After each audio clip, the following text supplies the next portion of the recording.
Hai, perkenalkan, nama saya Budi Sukmana. Selamat datang di channel YouTube saya, yang dimana dalam kesempatan kali ini saya akan mencoba memberikan sebuah penjelasan singkat mengenai apa itu Web3, yang rencananya saya akan bagi dalam dua bagian, yang dimana bagian pertama kali ini saya akan mencoba menjelaskan apa itu Web1 dan Web2, sebelum kita dapat memahami lebih lanjut mengenai apa itu Web3 di bagian kedua. Saya ambil sebuah referensi dari Twitter post yang dipost pada pertengahan tahun 2020 kemarin yang mencoba menjelaskan mengenai perbedaan antara Web 1, Web 2, dan Web 3. Di sini penjelasannya cukup singkat, yang dimana saya tadi sudah sampaikan. Dalam kesempatan kali ini saya akan fokus di Web 1 dan Web 2, di mana Web 1.2 read, apa itu maksudnya, dan apa juga maksudnya dengan Web 2.2 read dan write. Kita akan lihat Web 1 terlebih dahulu. Nah, ini adalah sebuah bagan sederhana yang saya buat untuk mencoba menggambarkan kalau kita sebagai user ingin membuka sebuah situs web melalui sebuah web browser. Nah, sebenarnya apa yang terjadi di baliknya, kita sebagai user mengirimkan request melalui web browser yang akan disampaikan melalui internet ya. Di sini cukup kompleks sebenarnya, yang akan diteruskan kepada web server. Nah, web server itu apa? Web server adalah komputer. Tentunya kalau komputer itu ada software, ada hardware-nya ya, yang tentunya terhubung dengan internet. Dan dia tidak hanya komputer, tapi juga menyimpan yang disebut dengan web files. Web files ini adalah file-file seperti HTML, CSS atau JS ya, JavaScript, atau file-file lainnya yang fungsinya adalah sebenarnya untuk dapat mengenerate sebuah website yang akan ditampilkan di web browser. Nah, jadi request yang disampaikan oleh user tersebut setelah sampai ke web server akan mengirim respon balik melalui infrastruktur internet ini dan akan ditampilkan ke web browser. Sehingga kita sebagai user dapat melihat atau membaca apapun yang ditampilkan di web browser ini. Nah, karakteristik dari Web 1 yang tadi kita sebut ya, Web 1.2 read adalah di mana user itu hanya dapat membaca, yang dimana alias interaksinya terhadap situs web yang ada di sini itu hanya bisa read atau membaca. Nah, setelah ini saya akan mencoba memberikan sebuah demo singkat yang sederhana untuk melihat seperti apa sih contoh website yang memiliki karakteristik Web 1 ini. Nah, ini adalah sebuah web browser ya. Saya akan mencoba membuka halaman website pribadi saya. Nah, ini adalah sebuah contoh dari situs yang memiliki karakteristik Web 1, yang dimana di sini kita sebagai user ya, itu hanya bisa dapat membaca apapun informasi yang ada di sini. Ya, interaksinya itu hanya satu arah. Nah, apa itu Web 2? Web 2 sebenarnya adalah apapun ya, semua aplikasi yang kita gunakan sekarang, apakah itu berbasis web atau berbasis mobile, saya bisa bilang hampir semuanya itu memiliki karakteristik Web 2. Nah, ini adalah sebuah bagan yang juga saya buat, di mana kita sebagai user ya.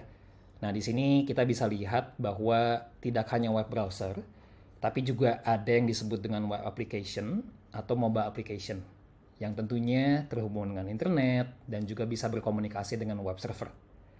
Nah, yang menarik di sini adalah web servernya itu ada berbagai jenis ya. Tapi di sini untuk penyederhanaan saja, ada sebuah server yang disebut dengan application server. Apa yang disebut dengan application server ini? Oke, tentunya ini adalah komputer lagi ya. Nah, tapi application server ini dia menyimpan apa yang disebut dengan business logic. Ya, business logic atau application logic. Apa sih business logic dan application logic ini? Business logic dan application ini adalah sebuah program tentunya ya, yang menerjemahkan aturan-aturan bisnis di dunia nyata atau kita sebut sebagai business rules Nah, tidak hanya itu, tapi business logic ini juga meregulate, mengatur bagaimana apapun ya data yang disampaikan oleh user di user interface ini itu bagaimana dibuat, bagaimana disimpan di database ini, ya, bagaimana dapat dibaca oleh user, termasuk bagaimana data tersebut dapat di-delete ya atau dibuang. Nah, sehingga database ini adalah sebenarnya saya bisa bilang adalah sebuah kontainer ya. Kita nggak usah pikir terlalu detail, tapi ini adalah semua pusat informasi mengenai user account and data. Gitu ya, user account ini apa? Contohnya misalnya alamat email, nama lengkap kita. Data adalah apapun data yang kita simpan di database melalui user interface ini, itu kita bisa sebut data.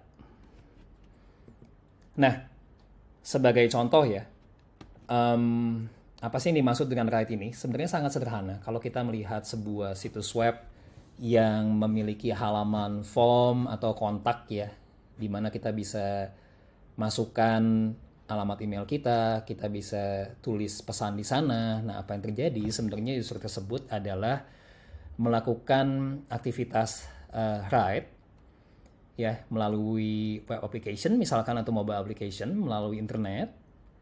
Ya, ini akan melalui server tentunya. Apapun itu akan melewati application server karena akan ada data yang disimpan di database. Itu yang disebut dengan write. Nah, apapun yang sudah disimpan di database ini, user dapat membacanya kembali. Ini yang disebut dengan read. Ini yang disebut dengan read and write. Nah, tapi yang menarik adalah seandainya kalau ada dua user untuk mencoba melihat data tersebut, kita bisa lihat bagan di sini ya. User A mungkin bisa melihat apapun yang ditulis melalui form kontak tersebut. Nah, tapi user B ini mungkin hanya bisa dapat melihat sebagian saja. Makanya saya kasih tanda titik di sini ya, garis putus-putus, yang untuk menunjukkan bahwa user A dan user B untuk mengakses sebuah data yang sama di sebuah database yang sama, tapi mungkin apa yang dibaca oleh user A atau user B ini bisa berbeda. Nah, saya akan memberikan demo lagi, sebuah demo singkat aja. Saya akan menggunakan Twitter app, Twitter web application ya, untuk memahami apa yang dimaksud dengan bagan ini. Oke. Saya sudah membuka Twitter di web browser saya ini. Nah, ini adalah Twitter pribadi saya. Kebetulan saya belum ada post. Selama ini saya hanya melakukan repost saja. Nah, saya akan mencoba melakukan fungsi yang disebut write tersebut. Saya akan bikin post pertama saya ya. Oke, karena ini post pertama, saya akan tulis first post. Nah, ini adalah data, teman-teman. Oke, saya akan post. Tentunya data yang saya buat ini atau post yang saya buat ini, dia akan melewati tadi bagian yang tadi, akan melewati business logic apapun yang berhubungan dengan membuat post di Twitter. Oke. Nah, di sini kita bisa lihat. Nah, di sini adalah di mana sebenarnya kita bisa membaca apapun yang sudah kita write di Twitter application ini. Tentunya, kebetulan karena Twitter profile saya ini dibuat public, post ini bisa dibaca oleh siapapun. Nah, ini adalah contoh apa yang dimaksud dengan read and write di Web2. Oke. Nah, ini adalah sebuah bagan yang saya ingin mencoba menjelaskan apa yang dimaksud dengan operator ya di sini. Web server di sini seperti tadi di Web1 sama ya, dia menyimpan web files. Nah, operator adalah sebenarnya siapapun yang dibalik dari penyelenggara aplikasi tersebut. Kalau misalkan tadi saya memberikan demo menggunakan Twitter, artinya operator di Twitter app adalah Twitter company ya, perusahaan Twitter, siapapun di balik itulah. Nah, itu adalah operator. Nah, web file di sini memiliki karakteristik mutable dan closed source. Maksudnya apa sih? Mutable itu bisa digantikan. Nah, sederhananya analoginya, contoh ya, kalau kita bandingkan user interface Twitter di 2 tahun lalu versus sekarang tentunya udah jauh berbeda. Bahkan sekarang Twitter rebranding menjadi x.com, banyak hal yang juga sudah berbeda sekali. gitu ya. Nah, yang dimaksud dengan closed source adalah file-file web tersebut ya. Tentunya coding programnya itu besar kemungkinan closed source, yang artinya tidak bisa dilihat oleh publik. Gitu. Nah, tapi poin yang ingin saya sampaikan di sini adalah operator di Web2 dalam skenario yang paling buruknya, mereka dapat memberhentikan user interface ini. Jadi contoh misalkan ada sebuah Web2 application, mereka tiba-tiba men-shutdown user interface-nya. Nah, sehingga kita sebagai usernya tidak bisa lagi mengakses apapun account termasuk data kita yang tersimpan di database dari application tersebut. Nah, untuk business logic di sini juga sama, dimiliki dan dibuat oleh operator. Karakteristiknya juga mutable dan closed source. Nah, skenario-nya apa sih? Tentunya operator dapat merubah business logic. Ya, sebagai contoh lagi di Twitter. Twitter mungkin sekitar, saya lupa lebih tepatnya kapan, mungkin 5 atau 7 tahun lalu, saat itu karakter mungkin hanya baru boleh 140 karakter ya. Tapi sekarang udah boleh 280 karakter. Nah, itu tentunya adalah ada perubahan dari business logic. Nah, database. Database adalah tempat yang dimana menyimpan semua user account dan datanya. Ini juga dimiliki operator. Nah, dia mutable, artinya apapun ya, logic di database tersebut, ya, termaksud antara database dengan business logic tersebut juga mutable, bisa berubah-ubah, tergantung dari operator. Nah, private maksudnya di sini adalah database dari Web2 application itu adalah private. Private adalah artinya begini. Sebagai contoh, saya tadi membuat sebuah Twitter post ya. Nah, saya tuh nggak bisa lihat sebenarnya database dari account dan data saya itu seperti apa. Nah, apalagi user yang lain, gitu ya. Intinya bukan publik, gitu ya. Nah, tapi poin yang ingin saya sampaikan di sini yang penting adalah sebenarnya adalah poin utamanya adalah operator di sini, ya, penyelenggara dari Web2 application ini, mereka lah sebenarnya yang memiliki kita punya account dan data. Nah, ini yang nanti kita akan lihat lagi ya, apa perbedaannya dengan Web3. Nah, ini adalah sebuah bagan yang ingin menjelaskan apapun ya, apakah itu web files, business logic, dan user account data ini, ujung-ujungnya itu akan di-host di sebuah entitas. Ini nggak sebuah sebenarnya, ini banyak entitas yang disebut sebagai Big Tech. Nah, Big Tech itu apa sih? Teman-teman bisa lihat lebih lanjut di Wikipedia ya. Big Tech itu adalah perusahaan-perusahaan seperti Apple, seperti Google, Microsoft, Amazon, Alibaba. Itu disebut sebagai Big Tech. Nah, tadi juga saya kasih sebuah demo menggunakan Google Chrome Browser. Tentunya Google Chrome Browser itu juga milik dari Google. Jadi makanya saya buat tanda titik-titik juga di sini. Ujung-ujungnya di sini adalah juga di host, di maintain, di manage oleh Big Tech ya. Nah, karakteristik dari Web2 ini adalah centralized.